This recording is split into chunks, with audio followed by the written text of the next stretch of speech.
I'm going to introduce our speaker tonight. So we are very lucky to have Bob Swartout with us. So he's a professor emeritus of history from Carroll College in Helena, where he taught both United States and East Asian history until 2014 at his retirement.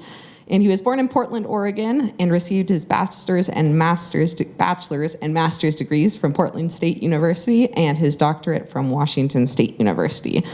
So we're very happy to have him here to talk about cultural diversity in historic Montana. So welcome. Good. Thank you, Laura. Well, it's a pleasure to be here tonight. I love history and I love to talk, so what could be better than this? And this is a topic that's close to my heart. I've been interested in the field of ethnic history for 50 years or so. But as I've gotten older, I've also come to appreciate how it's affected my own development as a human being. We're all products of the past. And my past, like yours, has some interesting elements to it that I didn't always appreciate or understand when I was younger. I do now. So I'm operating from a certain assumption here tonight. And that assumption is that the experience of ethnic peoples are generally viewed as being on the periphery of the mainstream historical narrative in Montana and in the U.S. as a whole. And what I would like to argue is that, in fact, just the opposite is true. That you can't really understand America's history or Montana's history without having some appreciation for that ethnic diversity and the richness of that ethnic diversity. And let me just give you some names here right at the beginning, or some numbers. As you know, Montana became a territory in 1864, in the midst of the Civil War. The first official U.S. census was taken for Montana in 1870. If you would glance at that census, you would discover that within the boundaries of Montana, there were substantial numbers of people coming from China, Denmark, France, Germany, or what would become Germany, England, Ireland, Scotland, Wales, Norway, Poland, at least Polish-speaking people, because Poland had disappeared from the European map. Sweden, one of my grandmothers there. Switzerland. Substantial numbers from all of those different places. And this is 1870. This is before hard rock mining had really arrived in Montana. This is during the Placer era. There were additional numbers of people from Belgium, Bohemia, Cuba, Greece, the Netherlands, it's my other grandmother, Hungary, Luxembourg, Mexico, Portugal, Russia, and Spain. That just about covers the globe, right? I said substantial numbers. What did that mean? Well, there's another way of looking at that. Again, it's 1870. Almost 39% of all Montanans actually came from abroad. And in fact, it's over 40% if you include the Chinese, who are not included in that particular figure, because roughly 10% of all Montanans were Chinese in 1870. The numbers would dip a little bit, but not that much. 10 years later, in 1880, almost 30% of Montanans were foreign-born. 1890, just over 30% were foreign-born. And of course, by 1890, Placer mining had largely given way to hard rock mining. Copper had arrived. Smelters were being built. The Anaconda Copper Mining Company existed. People were flooding in to take those jobs. By 1900, numbers had dipped a bit, but it was roughly 28% of Montanans were still foreign-born at that particular point in time. Or there's another way of looking at this. Again, we use 1900 as a baseline. 27.6% of Montanans had come from someplace else, that is, from some other country. 29.2% had at least one parent who was foreign-born. In other words, 29.2% of Montanans were second-generation ethnic people. Put the word ethnic in quotation marks here. If you add those numbers together, it meant that almost 57% of all Montanans had either been immigrants or were the children of immigrants. They're not on the periphery, they're the majority of the population. Oh, and by the way, that number does not include African Americans, Chinese, or Native Americans because they weren't listed as white. When you add those people into the mix, roughly 62% of Montanans were immigrants, the children of immigrants, or some particular minority. Montana was much more diverse, racially, ethnically, socially, than we usually recognize.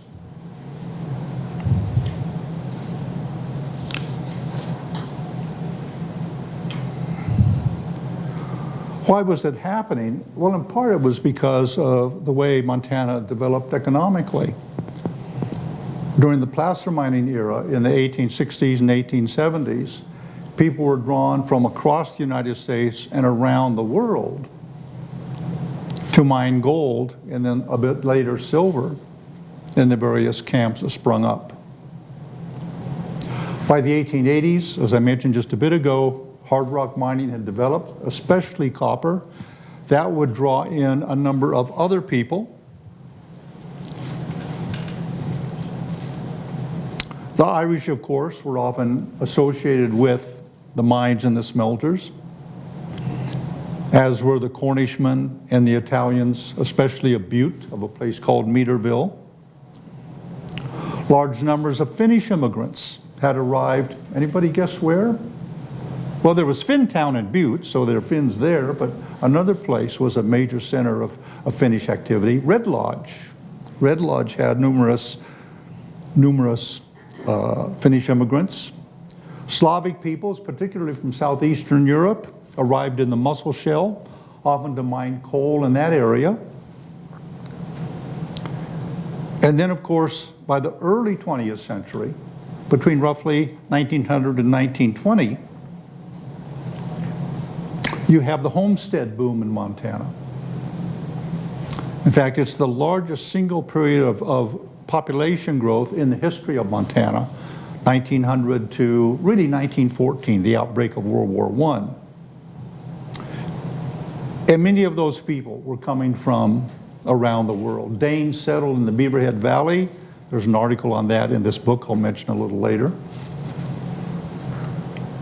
There were people called the Volga Germans. Sometimes they're referred to as German Russians. These were Germans who had moved into the Ukraine in order to pursue agricultural activities.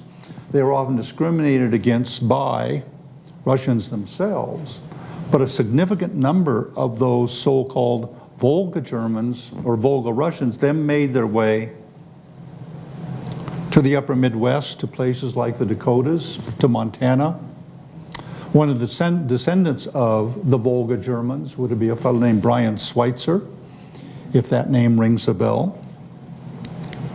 So homesteading drew in a whole nother batch of people to Montana to create an amazingly rich and diverse community as a whole. Again, just a couple more numbers here. 1910. Montana's state population in 1910 was 376,000 and a few. 376,000. Of those, roughly 95,000 were foreign born, which represented more than just over 25% of the state's population. A little over 106,000 were second generation, that is, the children of immigrants in Montana. Another 10,000 plus Montanans were Native American. Almost 2,000 were African American. So if we had some sort of time machine and we could travel back to Montana in 1910, we would realize that this was an amazingly diverse place, an exciting place to be.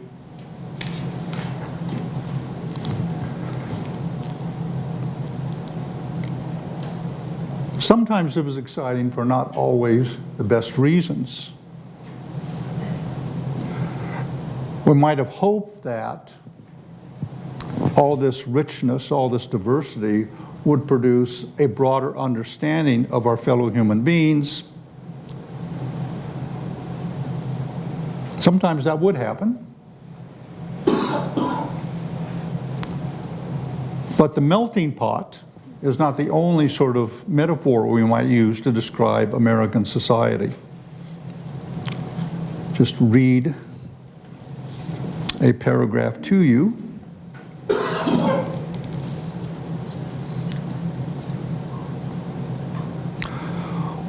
One of the more popular metaphors applied to the diverse makeup of American society is the notion of the melting pot.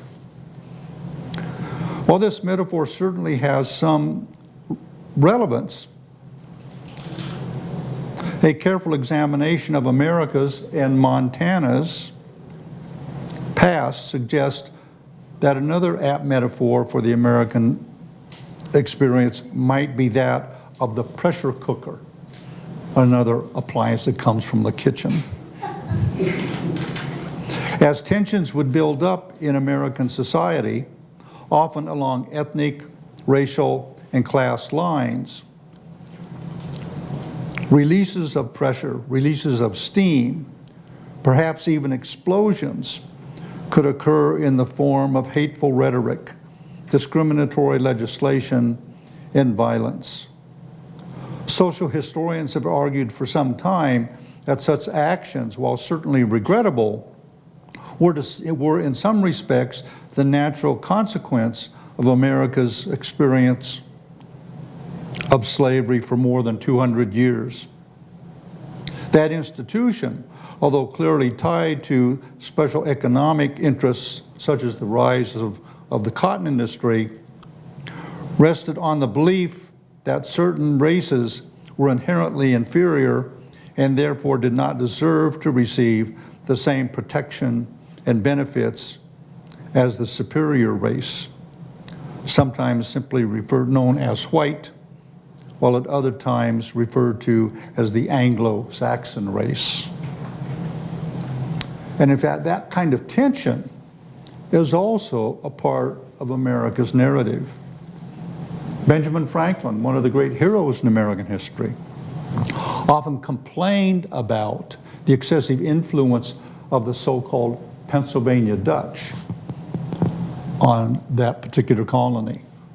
Who were the Pennsylvania Dutch? Well, it's Deutsch, right? It's really German-speaking people who had settled in Pennsylvania.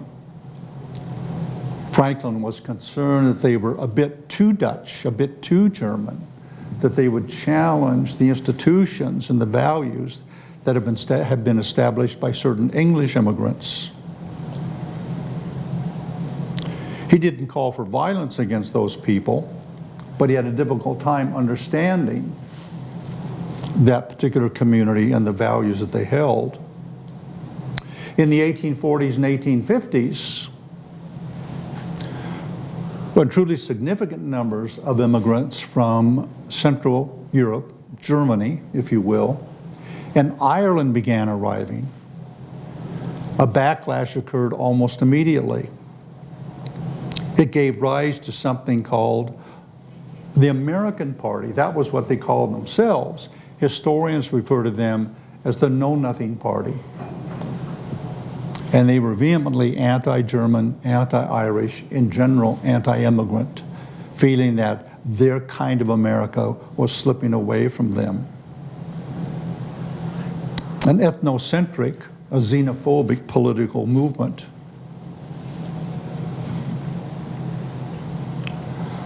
When does that begin to appear in Montana? Almost as early as the territory is founded. As I mentioned just a bit earlier, during the Placer era, large numbers of Chinese made their way into Montana.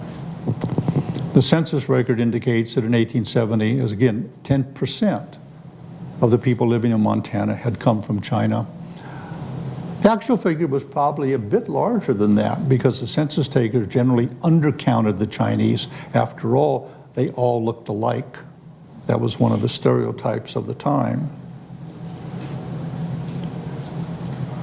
Non-Chinese did not always welcome them. Here's a description that comes from a newspaper called the Butte Bystander. It's February 1893. This is not an isolated case. I could give you dozens of other quotes that are very similar to this. This is what the Butte Bystander had to say about the Chinese. The Chinaman is no more a citizen than a coyote is a citizen, and never can be. He not only lowers the wages in competition with our own people, but introduces and has introduced the opium habit into this good land to the degradation and destruction of many. Of course, the article fails to mention that it was the British who had forced opium on the Chinese, forcing the Chinese to legalize the opium trade so that the British could bring in Indian opium and make large profits from that activity. Oh, that's a side note. The Chinaman's life is not our life. His religion is not our religion. His habits, superstitions, and mode of life are disgusting. He is a parasite floating across the Pacific and hence penetrating into the interior towns and cities. Thence to, I need new glasses, by the way.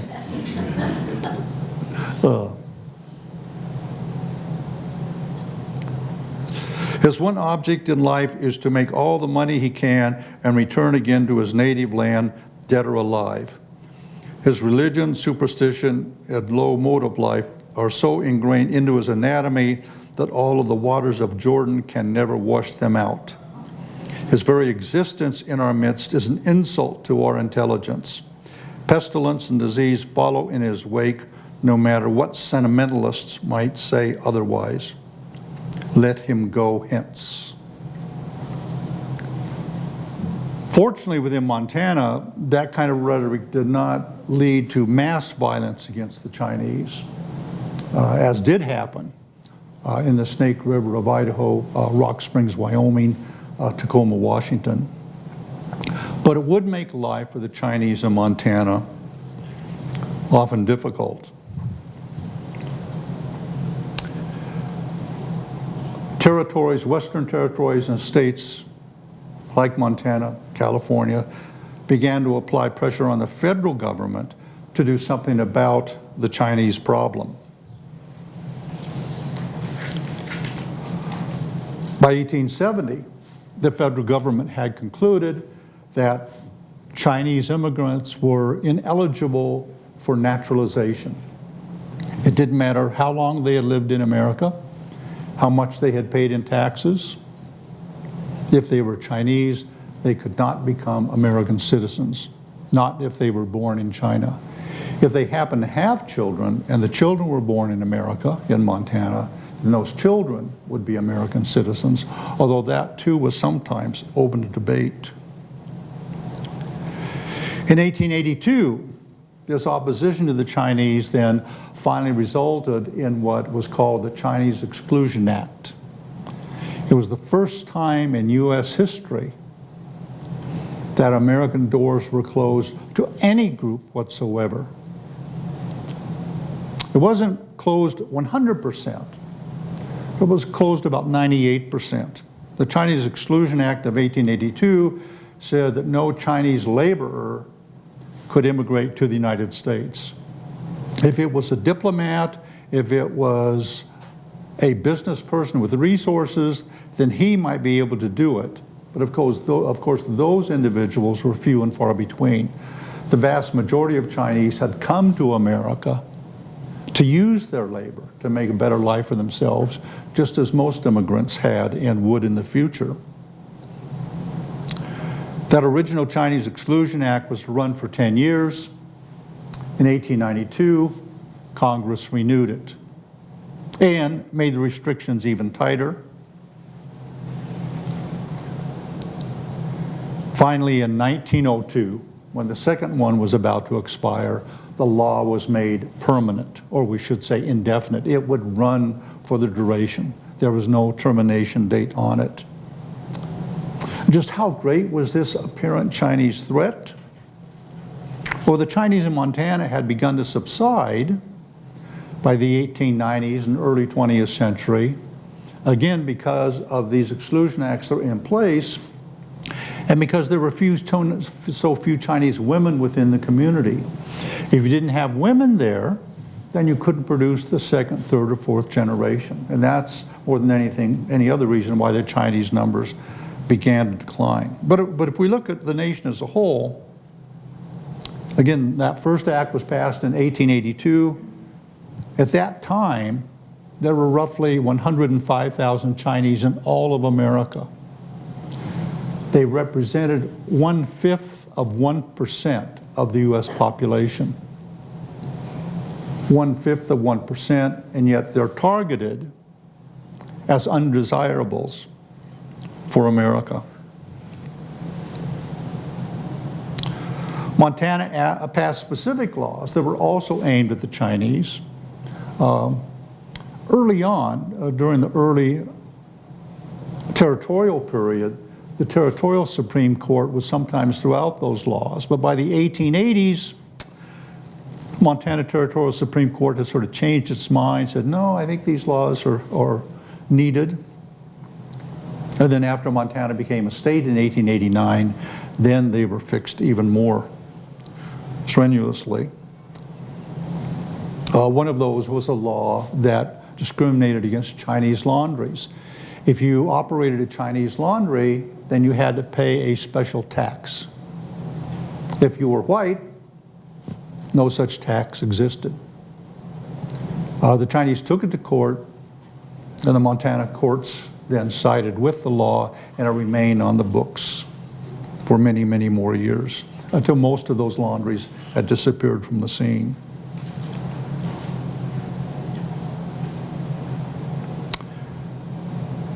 By the early 20th century, another law had become fashionable, and it reflected these tensions within an ethnically and racially diverse American society. Those were the anti-miscegenation laws, the laws that would prohibit intermarriage between the races. We usually associate those with the South. We're an outgrowth of the Civil War and of the end of Reconstruction that would occur in the mid-1870s. But in fact, these laws were not limited to the South by any means. They became common across the United States. A bill was submitted to the Montana legislature in 1907 for such a law. It died before it could take effect, but it was resurrected 2 years later, 1909. On March 3rd, 1909, the law was passed. Let me see here.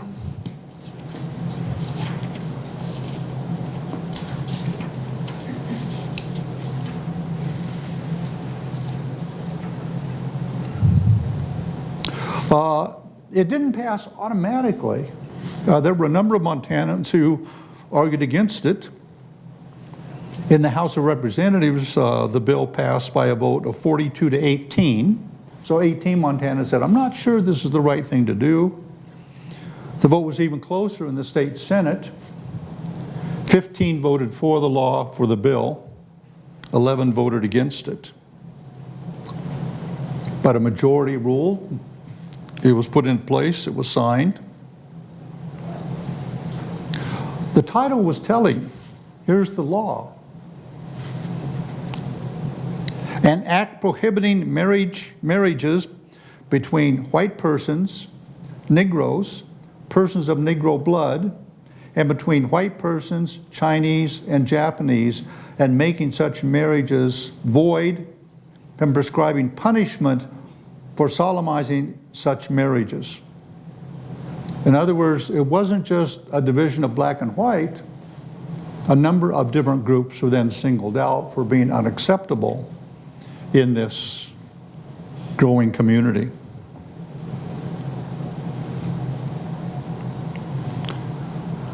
Roughly a decade later, another issue arises, and of course that is the outbreak of the First World War. Began in Europe in 1914. America becomes directly involved in the spring of 1918. It too would unleash passions within Montana and across the United States. Imagine if you were Irish in 1918 and you were drafted into the U.S. Army and told you were going to be sent to Europe to fight to defend Great Britain, the country that had abused and exploited your country or the country of your ancestors for the last 300 years. That would anger certain people. If you came from Central Europe, say Germany, Austria, Hungary, then your loyalty to the United States might be questioned. In fact, a German Mennonite minister in Glendive was almost lynched because he was a pacifist, and that angered certain folks there.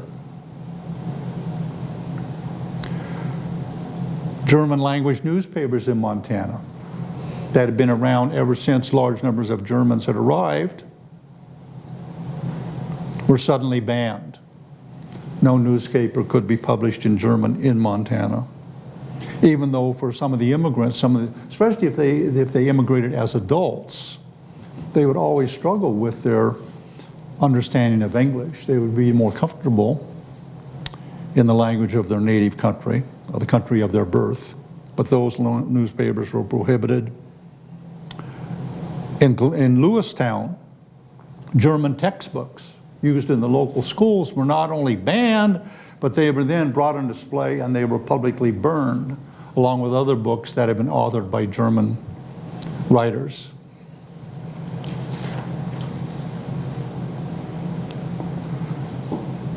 One of the strongest of examples of this tension that was developing within Montana as a result of the First World War was the passage of the Montana Sedition Act in February of 1918.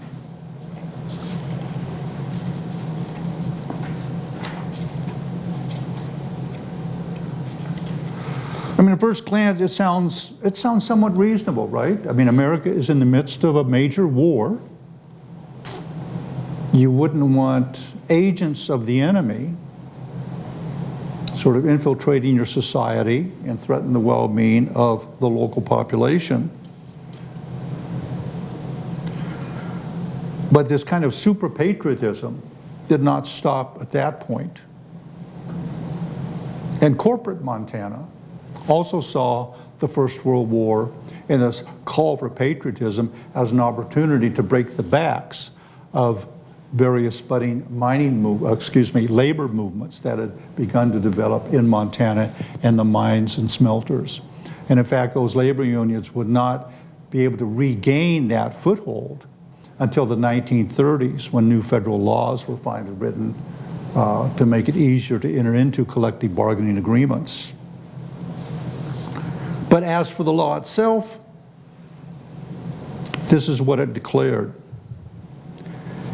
Any person or persons who shall utter, print, or publish any disloyal, profane, violent, scurrilous, contemptuous, slurring, or abusive language about the form of government in the United States, or the Constitution of the United States, or the soldiers or sailors of the United States, or the flag of the United States, or the uniform of the Army or Navy, or shall utter, so not just print, but utter, print, write, or publish any language calculated to incite or inflame resistance to any duly constituted federal or state authority in connection with the prosecution of the war shall be guilty of the crime of sedition.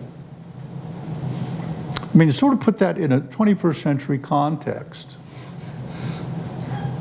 think about the words, the things uttered, right? You simply have to utter it. You maybe say it to a friend in passing. You're both having a cup of coffee at the local cafe, and you're diehard Republicans. Are you sitting there praising the efforts of President Biden? I would guess not. You'd probably be saying some fairly nasty things. And of course, 4 years earlier, Democrats, during the President Trump administration, what were they saying about President Trump? It seems almost everything would have fit this definition of sedition.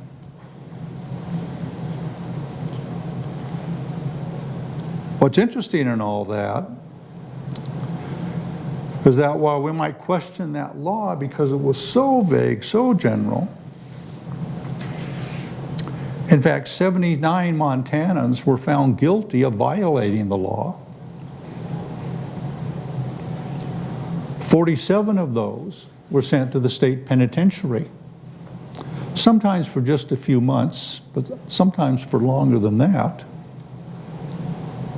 Over half of those people were immigrants, usually from some part of Central Europe, that struggled with America's involvement in the war.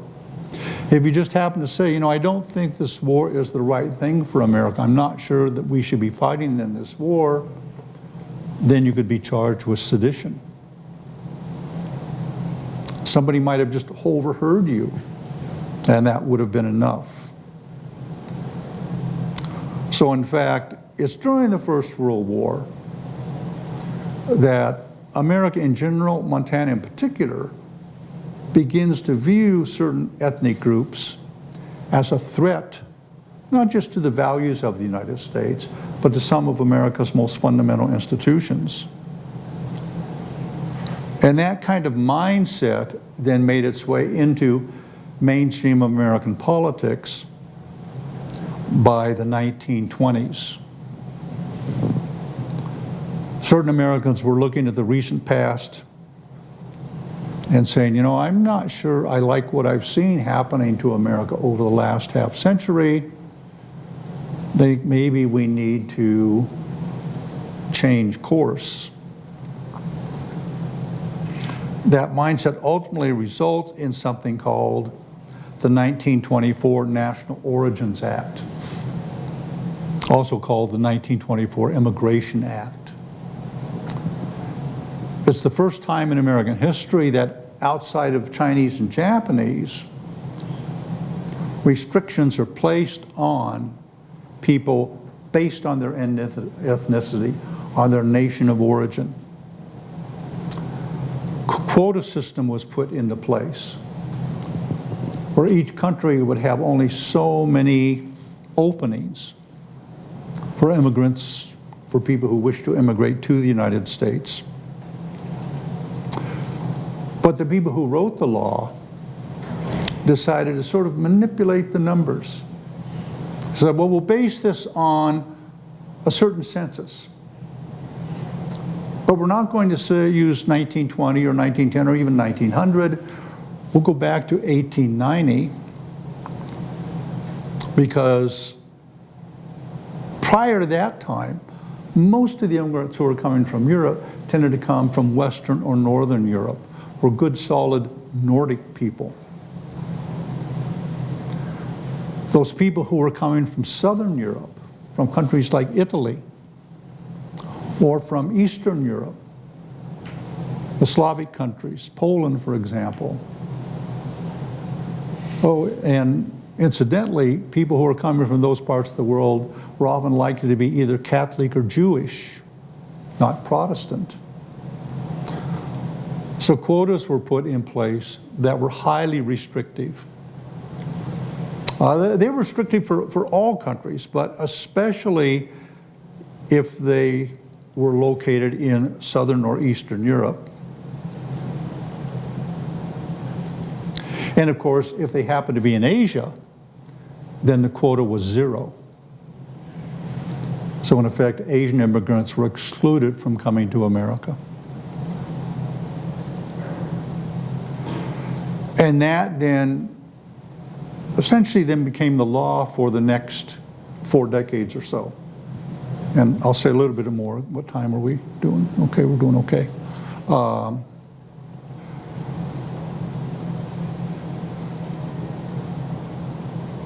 You sometimes hear folks saying, I wish we could sort of turn back the clock and return to the good old days, what America had been like at a certain time. And for folks who say that, they have this sort of mythical view of America as it might have been in, say, 1955. No computers, no cell phones. I mean, I can appreciate some of that. But what I would suggest, what I would argue here is that there was a time when America was less diverse, was more homogeneous, but that was an anomaly. That's not the norm in America. That was sort of the exception to the rule. And it lasted from roughly the mid-1920s to the early 1960s, and it was because of those quotas that were put in place in the National Origins Act. But that was not the norm, that was the exception to the norm if you look at the full expanse of American history. What's interesting is that World War II began to challenge some of these racial and ethnic assumptions that were written in the law in the previous 2 or 3 decades. See if I can find my place here.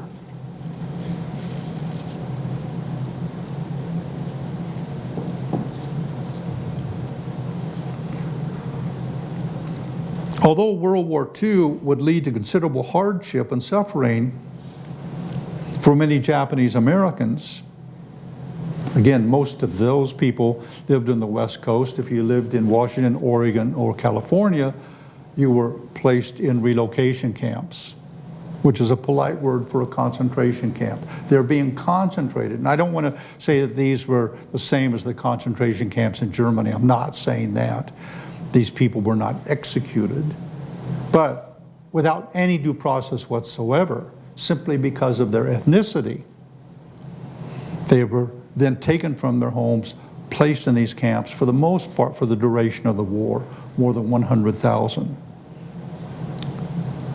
So that's why there's this reference here to the hardship of Japanese Americans. The war years would also be the beginning of changing attitudes towards ethnicity and race in America. Military units were still segregated, but African Americans and Asian Americans who fought in the war were aware of what they had accomplished and were increasingly determined to exercise their rights as Americans once they returned home. The same thing was true for other ethnic groups in the United States that had often been kept on the fringes of American society. One significant legal change that had long-term diplomatic and economic ramifications was the termination of the Chinese Exclusion Act in 1943. So I mentioned it earlier, right? It first becomes law in 1882, basically remains on the books then for 61 years. Why does it end in 1943? China, of course, was an ally of the United States in the war against Japan. A pro-Chinese sentiment arose in the United States during the war, often reflected in Hollywood movies of the time, and the racially inspired exclusion acts no longer seemed appropriate. And in fact, far more Chinese died than Americans died fighting against Japan during the Second World War. You know, sometimes the statement has been made that Russia really carries the brunt of the war in Europe. You know, in a war where roughly 400,000 Americans die, more than 20 million Russians die. You have similar numbers in the Pacific War when it comes to Chinese deaths. So one could argue that the Chinese were at least paying the price for that war in significantly greater numbers than the Americans were. And people were aware of that, and thus you begin to have this American sympathy for China during the midst of World War II. Changing social attitudes were even more apparent in the two decades following the war. In 1947, Jackie Robinson integrated the national pastime of baseball, and sports in America would never be the same. The next year, President Harry Truman ordered the desegregation of the military, a fact that's often forgotten. In 1952, the federal government finally changed the law that had identified certain aliens as being ineligible for U.S. citizenship. Now, finally, Asian immigrants could become naturalized American citizens if they fulfilled the same requirements as any other immigrant group. The following year, which was 1953, the state of Montana dropped the anti-miscegenation law that had been on the books since 1909.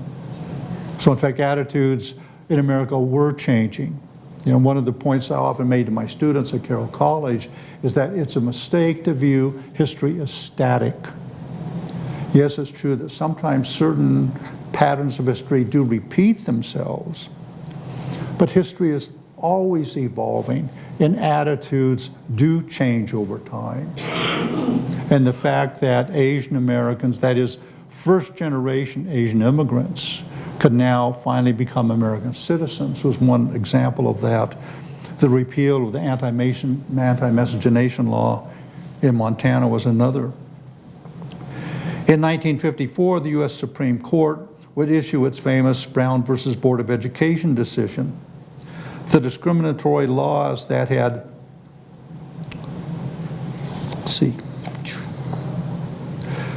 that had marked much of the country since the late 19th century and were clearly at odds with America's democratic and egalitarian values were no longer in vogue.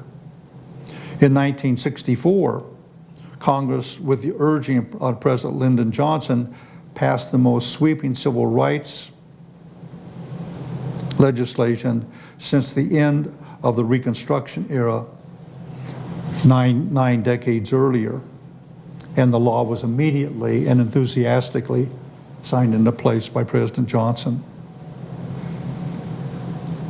Given all of these changes occurring at both the state and federal level, it was not surprising that the issue of immigration would come to the fore.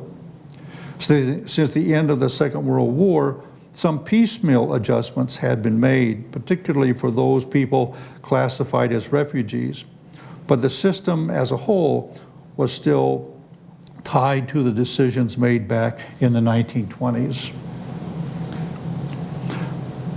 America's rise as a superpower and the active role that it played on the international stage in economic as well as political matters meant that the immigration policies of the past would have to change. Congress responded by passing a sweeping piece of legislation known as the Immigration Act of 1965. It doesn't get nearly the attention that it deserves. It's one of the most important pieces of legislation in all of American history.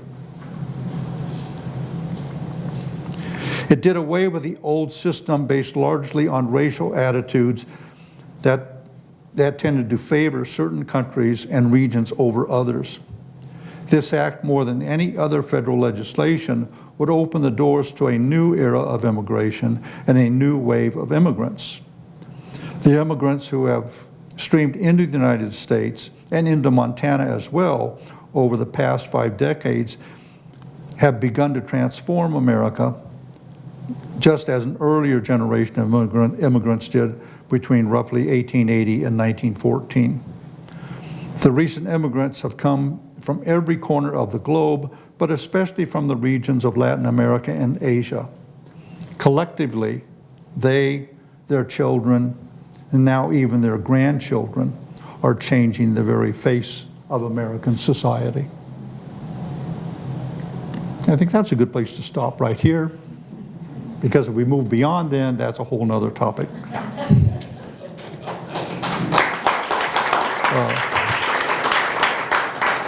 But I wanted to stop so there would be plenty of time for people to ask any questions or make any comments that they might have.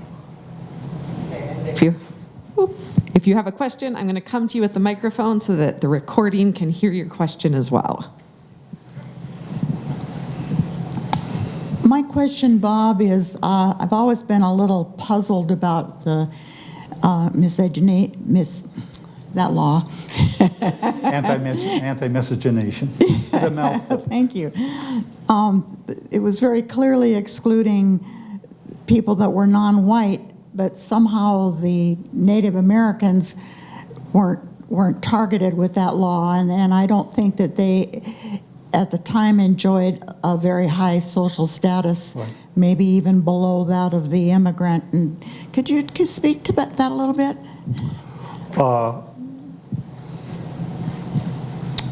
Yeah, I think another indication that attitudes were complicated and mixed. And of course, there were a fair number of marriages between Euro-Americans and Native Americans in the 19th century. And by the time you get to, say, 1909, you had the children of some of those marriages who had gained respectability within the larger community.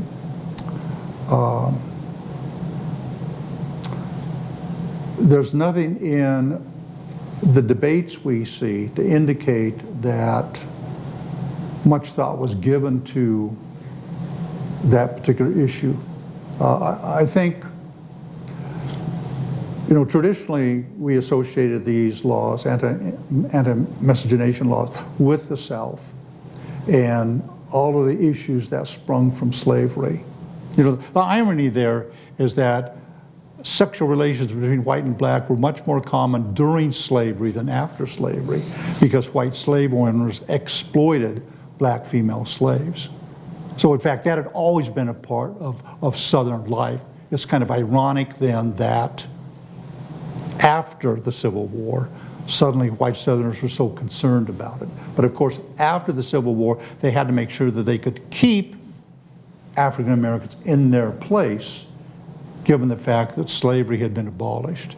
And anti-miscegenation laws were one way of sort of keeping them in their place, reminding them that they were, in fact, inferior people. And it may have been that within Montana, the people who pushed this law were more concerned about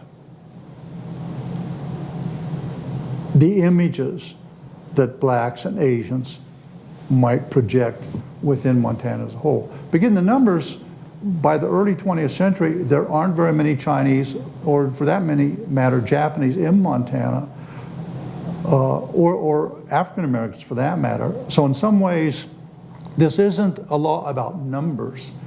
It's about making sure we know who are the superior people within the community.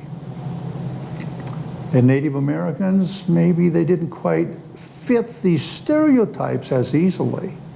And so the people writing the law couldn't figure out quite what to do with them.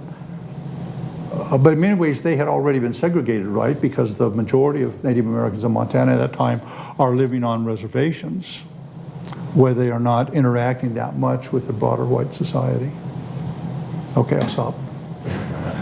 Another question or comment? I just want to know more about contemporary. I want your Sorry, opinion. Karina. Oh, sorry. I would like your opinion on things like lately the political ads are talking about Chinese people buying land in Montana. I mean, I guess I want to drag you forward. Yeah. Yeah, is that a legitimate concern, or does it have certain strong racial overtones? It's kind of interesting that the Japanese, by the early 20th century, had come to replace the Chinese as a perceived threat to Montana's white way of life. Again, there was no threat whatsoever. The Japanese were tremendously law-abiding, hard-working people. There were more Japanese women than there had been Chinese women, and therefore Japanese couples could produce another generation that began to appear in Montana in the 1920s, 30s, and 40s. But in the midst of that, Montana then passed land laws that excluded who couldn't be allowed to buy property in Montana. They were only those people who were ineligible for citizenship. So in fact, it was a way of then pointing at the Japanese and saying, you aren't appropriate as landowners. Now is there a movement afoot in China today for China to suddenly buy up large swaths of land in Montana? I don't know. I haven't followed that in any detail. But if it's part of the political rhetoric, then I suspect it's a way of using China as a kind of whipping boy to arouse certain strong emotions among the voters. You know, in the same way, say in the 1950s, Americans were very fearful of red China, right? Remember back in those days when there was red China, and of course America had fought against China during the Korean War from 1950 to 1953. So there was a reason for some of that animosity. But you do see a fair number of sort of images of China today that are used to arouse certain passions within the United States. And I'm not an apologist for the Chinese government by any stretch. I'm very critical of it, as a matter of fact. Are Native Americans allowed to own property? Well, almost the opposite happened. Something known as the Allotment Act, the Dawes Allotment Act, was passed by Congress in the 1880s. Certain people who supported it said it was good for Native Americans because it would allow them to gain personal title to the land, 160 acres, a quarter section of land, that they could then call their own and they could work as their own personal homestead. It turns out to be, for the most part, a terrible failure. Partly because Native Americans were not used to working the land in that fashion. They tended to work it communally if they were involved in agriculture. So doing it as a separate, independent family, nuclear family, didn't make any sense to them. Moreover, where are these reservations located? It's going to be tough to be a successful farmer in that small a piece of property, because this is the arid West, right? Unless you have access to irrigation, it's going to be a tough thing to do. It simply isn't enough land. But the worst thing of all is that then the property that was not set aside for Native Americans in these small parcels, the rest of the land was open up to non-Indian settlement. And thus a lot of the property on the reservations in Montana passed into non-Indian holdings. So Native Americans were really struggling at this point in time to sort of just hold things together. And I may have got off track there a little bit, so can you bring me back again?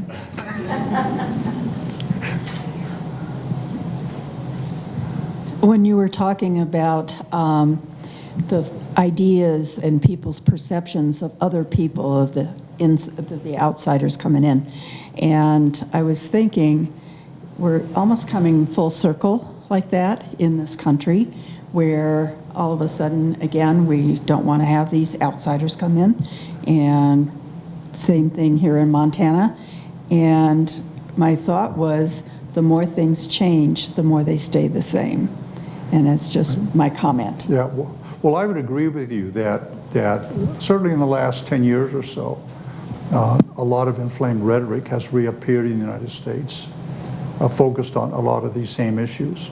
So in that sense, I say, yeah, it reminds me a bit of, say, the know-nothings of the 1840s and 50s, or the kind of rhetoric that was used in the 1920s to justify the National Origin Act. On the other hand, as I said before, history isn't static. And so while we can see similarities there, I think there are other elements within American society that would argue against trying to turn back the clock and go back to the good old days. And I'd also say in some ways, maybe the die is already cast. If you look at Americans under the age of 21 today, just over 50% of Americans under the age of 21 are either Hispanic Americans, African Americans, or Asian Americans. You can't produce new babies once they're already born. It means that if you look at that generation of Americans today between 1 month old and 21, and oops, I got to stay here, move down the road 30 years, they will be adults in the prime of their lives, really driving the American economy. And not only that, but given the attitudes of those Americans under the age of 21, they're going to be mingling more than ever before. All kinds of interesting combinations are going to be put together as they interact with one another. But it means that America 50 years from now, I'll never see it myself, but is most likely going to be the kind of melting pot that we'd always, or that at least some people have always thought it maybe could be. Now, does that mean the tensions will disappear? No. Tensions will be there in part, you know, if people feel like their way of life is being threatened or it's slipping away from them, they will sometimes react in a rather hostile, sometimes even violent fashion. And that seems to be the nature of human beings in some ways. You know, just to give you a little, and it gets complicated. You might recall in the 1990s, the Rodney King riots in Southern California. The rioters, for the most part, were African American. Well, they didn't go out and trash the mansions of Beverly Hills because, of course, those mansions would be very tightly protected. You couldn't get to them. So they took out a lot of their frustration, a lot of their anger on a place called Koreatown. So it's one ethnic group against another ethnic group. And that sometimes happens within America's pressure cooker, right? Sometimes social historians will talk about a social escalator. And in many cases, it's the people toward the bottom who are fearful that the folks right below them might somehow leapfrog over them or replace them. And that makes them very insecure, sometimes makes them angry, they don't understand what's happening, and they sort of take out their frustration on that group. You know, we saw that if you study the history of the South, a lot of the violence that's directed against African Americans in the late 19th and early 20th century came from have-nots, poor whites within the South, who couldn't really challenge the establishment within Southern society. That was too far up. But they could take out their frustrations, their anger at those people just below them who seemed to threaten their status within that society. So I think that's something in America as a society, because we are a multiracial, multi-ethnic society, we will always struggle with. But maybe that's the price. I don't want to say it's the price we pay, but it's one of the issues that we have to deal with as a society at large. Yes. And I think we'll make this the last question, and then we'll let people buy books if they want, and then come up to Bob if they have other questions. Well, it's a myth, but we here in Montana kind of think we're cowboys. What's the ethnicity of a cowboy? Well, what's interesting, if you look at the heyday of the cattle kingdom, say in the 1860s, 1870s, early 1880s, 1/3 of all cowboys were either black or Hispanic. So in fact, the cowboys that you would watch on American TV in the 1950s, that was largely misleading. Not entirely so, but that cowboy population was much more racially and ethnically diverse than Americans would realize 50, 60 years down the road. Yeah, it's a good point. And Alan Thompson, a good friend of mine, African American, came from a family that had deep roots in that life. Yeah, that's in that sense, the films and the TV shows that were produced by Hollywood from say 1950 to 1965 did a real injustice to the richness, and that's what I like to think. That this cultural diversity that we have in America is so rich. I mean, I love going to an Italian restaurant, or to, when I was down in California at Christmas time, my daughter took me to a French bistro to have breakfast one day. It was so great. This is personal for me. My one grandmother was an immigrant from the Netherlands. My other grandmother was the child of 2 immigrants from Sweden. So 50% of me right there is a direct result of those 2 immigrant movements to America. My wife is Asian. My children, ethnically speaking, are half Asian. They think of themselves as American. My grandsons are a quarter Asian, but they have all this Swedish and Dutch blood flowing through their veins as well. I mean, for me, they're sort of the hope of America's future. They represent within their own bodies that richness, or we can borrow from one another and learn from one another. Okay, I'll get off my soapbox now. I do want to just plug a couple of books. If you're interested in these issues, and of course this month is Black History Month in the United States, there is a new book that is really impressive. Black Montana, Settler Colonization, Colonialism, and the Erosion of the Racial Frontier, 1877 to 1930. Anthony Wood is the author of this book. Go to a local bookstore, and if they don't have it in stock, have them order it for you. It's an unbelievable book. It's the single most important book that's been written on the black experience in Montana. Where's he from? Wood. Anaconda. Okay. He was an undergraduate at Carroll College. I had him in a couple of classes, although I didn't direct his final work because I retired. He got his master's degree at Montana State University, and in fact, this book is based on that.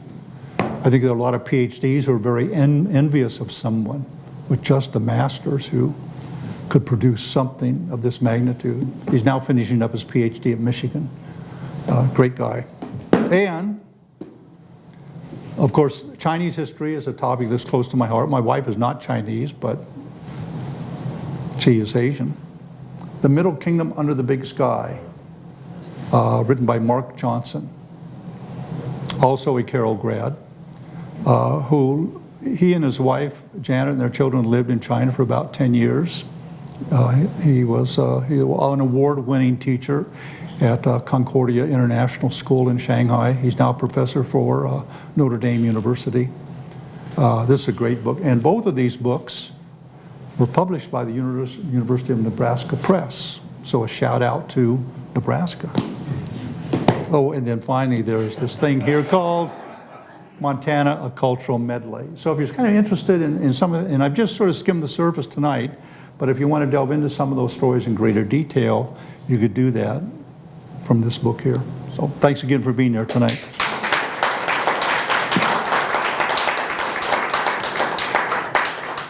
Thank you so much, Bob. That was wonderful.